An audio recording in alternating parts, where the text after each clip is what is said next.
વિશ્વ આદિવાસી દિવસને લઈ પૂર્વ વિરોધ પક્ષના નેતા સુખરામ રાઠવાએ આપી પ્રતિક્રિયા। વિશ્વ આદિવાસી દિવસને લઈ કોંગ્રેસના પૂર્વ વિરોધ પક્ષના નેતા સુખરામ રાઠવાની પ્રતિક્રિયા। સુખરામ રાઠવાએ વિશ્વ આદિવાસી દિવસને લઈ સરકાર પર કર્યા પ્રહારો। નર્મદાની કેવડિયા ખાતે બનેલ ઘટનાને લઈ સુખરામ રાઠવાએ દુઃખ વ્યક્ત કર્યું। Bureau report Rehan Patel, Chhotaudepur. આજે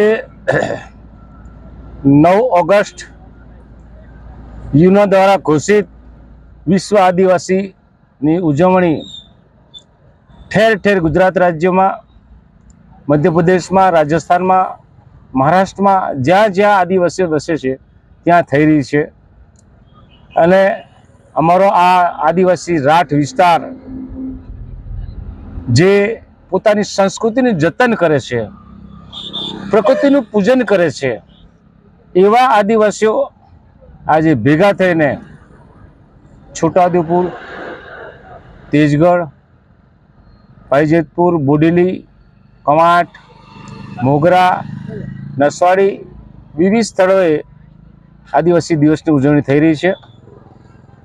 मारू सद्भाग्य है कि मैंने आ वखते तेजगढ़ में विश्व आदिवासी दिवस की उजवणी करवामां सहभागी थवानो मौको प्राप्त थयो। अहींया पाईजेतपुर में पण विश्व आदिवासी दिवस की उजवणी में भाग लेવાનો મોકો મળ્યો। આ તબક્કે આદિવાસીઓને નમ્ર અપીલ કરું છું કે નાચગાન એ આપણી સંસ્કૃતિ છે। લગ્નમાં, મેળાઓમાં, હાટ બજારમાં અથવા બીજા પ્રોગ્રામને અંદર આપણે એને ઉજાગર કરીએ છીએ, પણ વિશ્વ આદિવાસી દિવસ નિમિત્તે માત્ર નાચવું કૂદવું નહીં, પણ આપણા હક્કોનું રક્ષણ થાય, બાબા સાહેબે આપણને હક્કો આપેલા છે એનું રક્ષણ થાય, સાથે સાથે બંધારણમાં જે હક્કો મળ્યા છે એમાંથી મેળવવા માટે પ્રયત્ન કરીએ અને સાથે સાથે એને જતન કરવાનો પણ પ્રયત્ન કરીએ। અન્ય સમાજની હરોળમાં જવું હશે તો શિક્ષણ મેળવવું ખૂબ જ જરૂરી છે।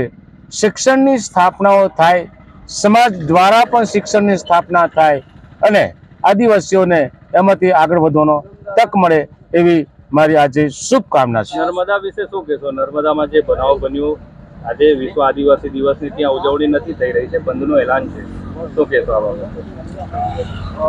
નર્મદામાં ખાસ કરીને કેવડિયા અને રાજપીપળા તરફના ભાગમાં વિશ્વ આદિવાસી દિવસની ઉજવણી ભાઈ શ્રી ચૈતર વસાવાએ આદિવાસીઓના જે બેના મોત થયા, खून थया एनी सांत्वना भागरूपे आदिवासी अधिकार माटे, आदिवासी न्याय माटे लड़त आपवा माटे 9 ऑगस्ट तो बीजा वर्षे पण आववानी छे, वर्षो वर्ष आवती रहेवानी छे।